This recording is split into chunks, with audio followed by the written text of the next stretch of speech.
Hello tout le monde, j'espère que vous allez bien. Aujourd'hui, on va analyser le style de mon actrice préférée de tous les temps, Emma Watson, comme vous le savez. Dans la vie, j'ai trois passions, le cinéma, la mode, Emma Watson, et globalement dans cette vidéo, je vais lier les trois.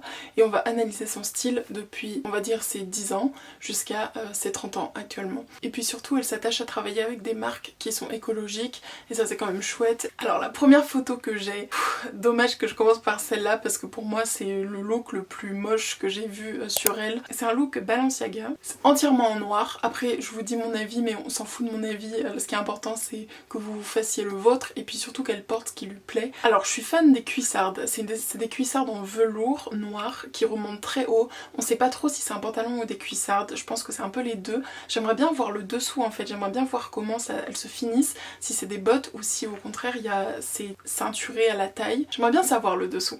Mais après il y a une sorte de grande masse de tissu noir au-dessus que je trouve pas très flatteuse pour sa silhouette parce que c'est dommage parce qu'elle a une silhouette super fine et ça fait un peu ballon. Donc c'est que mon avis mais moi je trouve pas ça très réussi ce look. La petite sacoche noire, alors ça faut remarquer que le monochrome généralement c'est plutôt joli. Elle a sorti plusieurs types de matières, donc il y a les plumes, il y a le velours des bottes et puis entre deux il y a une sorte de tissu qui est plus type soie. C'est bien l'assortiment des matières, c'est plutôt chouette. Le problème c'est vraiment cette forme que j'ai du mal à comprendre. Mais bon, pourquoi pas. Alors ensuite on est sur un look de Alexa Chung.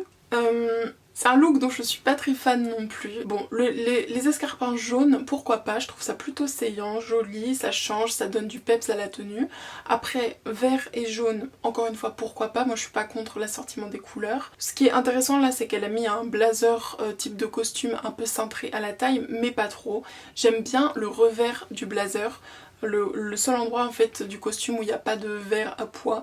Alors par contre, le blazer vert, je suis pour, c'est plutôt un vert sapin ici. Par contre les pois, ça fait très pyjama je trouve, donc clairement c'est quelque chose que j'aurais pas mis. J'aime bien sa petite pochette parce que c'est une pochette type plexiglas. C'est plutôt classe mais ça fait trop pyjama pour moi. Dites-moi encore une fois ce que vous en pensez. Alors le troisième look dont je suis absolument fan, c'est une robe Miu Miu. Mon dieu, pour moi c'est une tuerie cette robe, je pense que c'est mon look préféré. Sur les bretelles, il y a des petits sequins. Ce que j'aime bien c'est le côté aussi asymétrique des ceintures parce qu'il y en a une à la taille. La jupe ne commence qu'à partir de ce niveau là, donc à partir du mi-cuisse à peu près, un peu plus haut. Toute cette masse de tissu, je trouve ça sublime.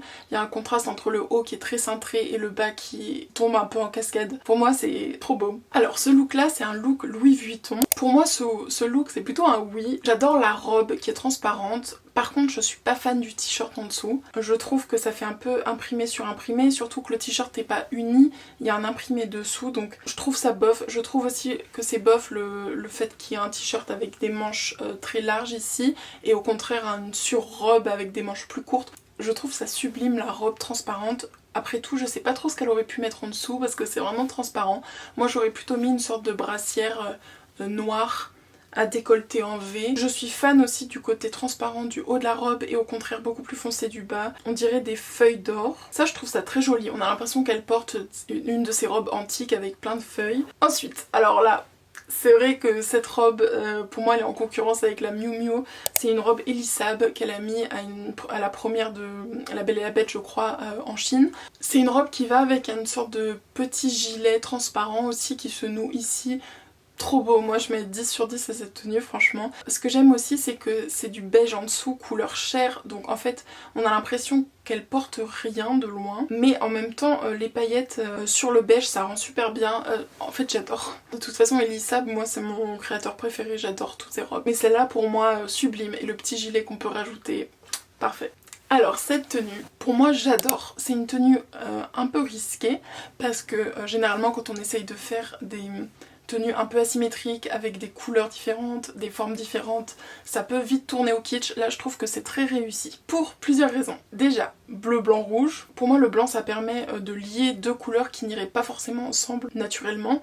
Par exemple là, ce pantalon bleu marine, je l'aurais pas mis avec un haut rouge, mais là avec le blanc je trouve que ça va super bien. Je trouve que c'est très classe. J'aime beaucoup le fait que ce soit deux pans qui s'ouvrent comme ça et qui permettent de voir le pantalon. C'est à la fois sobre et élégant. Donc pour moi aussi 10 sur 10. Bon, on a aussi cette tenue, un costume assez classique, mais bon, ça fait toujours du bien de la regarder. Les chaussures sont des Louboutins et le costume c'est un Yves Saint Laurent. Le rouge à lèvres, les cheveux, pour moi c'est nickel. Ce que j'aime dans cette veste, c'est qu'elle est très cintrée à la taille. Et ce qui donne surtout l'allure chic de la tenue, c'est le fait que la chemise soit très haute. Que ce soit pas déboutonné trop bas, le fait que ce soit boutonné ici. Un petit col, pour moi, trop beau. Alors... là, il y a des tenues que j'aime un petit peu moins. Il y a cette tenue qui est très fluo. Le rouge à lèvres rose, je trouve ça très, très joli sur elle. Le problème, c'est vraiment cette couleur qui, pour moi, est pas très flatteuse. Je sais pas pourquoi, je saurais pas vous expliquer. Est-ce que c'est parce que c'est trop fluo? Parce que c'est ni orange ni rouge. Avec les escarpins bleus, je trouve que ça va pas. Les deux pans sur le côté, je trouve pas ça ouf en fait. Je pense que ça doit être très galère pour marcher aussi. En fait là moi je dirais juste que c'est la couleur qui me plaît pas trop. J'aime bien le dos nu. Après avec les escarpins, non j'aime pas. Bon, mais il y a pire, hein, il y a cette image. Alors là, elle était jeune. Je crois qu'il n'y a rien qui va dans cette robe. Les chaussures, pour ma part, j'aime pas trop ce genre de chaussures à talons très hauts, très aiguilles, mais quand même assez fermées sur le devant. Et j'aime pas trop les chaussures qui ouvrent juste sur les orteils, plus le rond du milieu du pied. J'aime pas trop. Ça fait un peu flûte. Elle a eu raison pour le coup de mettre une robe courte avec ses chaussures parce que les chaussures sont assez visibles, donc pour le coup la robe courte ça permet d'alléger la silhouette avec les chaussures puisqu'on voit ses jambes, je trouve ça mieux. Pour moi c'est une robe qui aurait été très jolie s'il n'y avait pas eu ce bleu, cette espèce de dégradé bleu horrible. Pour moi on dirait qu'elle a juste mis dans sa machine un pull bleu avec un pull blanc et que ça a donné ça quoi. J'aime bien le col pour le coup, en V, puis un V inversé. Je trouve ça joli. Je pense qu'elle aurait été plus jolie si ça avait été entièrement en blanc, mais cette espèce de dégradé bleu, je peux pas. Encore une fois, c'est très personnel. Moi, je dirais que c'est ça qui cloche dans cette tenue. Mais après, le reste... mais non, j'aime pas en fait, même les chaussures. Bon, j'ai dû repasser avec l'autre caméra parce que l'autre était pleine. Alors cette robe, mon dieu. Je l'ai mise juste pour le plaisir, mais je crois qu'il n'y a pas besoin de faire beaucoup de commentaires. Bon, elle est mignonne, hein, elle est bien coiffée, mais alors la robe, horrible. Les ballerines. Mais je crois qu'elle a elle-même reconnu que son look de quand elle était jeune c'était pas ouf. Ça on dirait vraiment qu'elle a mis une robe pour dormir et qu'elle est venue le lendemain en étant complètement froissée. Puis sinon on va quand même finir sur une note positive de son style quand elle était plus vieille, plus âgée. Il y a cette robe, alors j'adore cette tenue. J'adore les escarpins un peu lacés comme ça dans un bleu, on dirait du daim bleu. La mini-jupe qui aurait pu être très kitsch mais avec le haut noir, les manches comme ça un peu moyenâgeuses, j'adore. Je trouve que ça va très bien. Elle a fait tout dans les contrastes, c'est-à-dire un haut uni avec une jupe à motif, une jupe cintrée avec un haut plus évasé. Je trouve ça magnifique. Ce que j'aime aussi c'est son rouge à lèvres, son maquillage et ses cheveux avec la mèche comme ça, je trouve ça très joli. Emma Watson, c'est vraiment chouette de regarder ses tenues, son évolution parce qu'elle a un bon style je trouve, à part quelques faux pas à quelques moments, mais ça c'est un peu mon avis et qui suis-je pour juger la façon dont elle s'habille. N'hésitez pas à me dire si cette vidéo vous a plu et si vous avez envie que je fasse une analyse de style d'autres actrices ou d'autres acteurs qui vous font rêver. Dites-moi juste les noms que vous voudriez que je fasse et ce sera avec grand plaisir. Si cette vidéo vous a plu, vous pouvez vous abonner, me rejoindre aussi sur Instagram et sur TikTok. Je vous fais de gros bisous et à demain ou à dans 2 jours, ça dépendra. Ciao!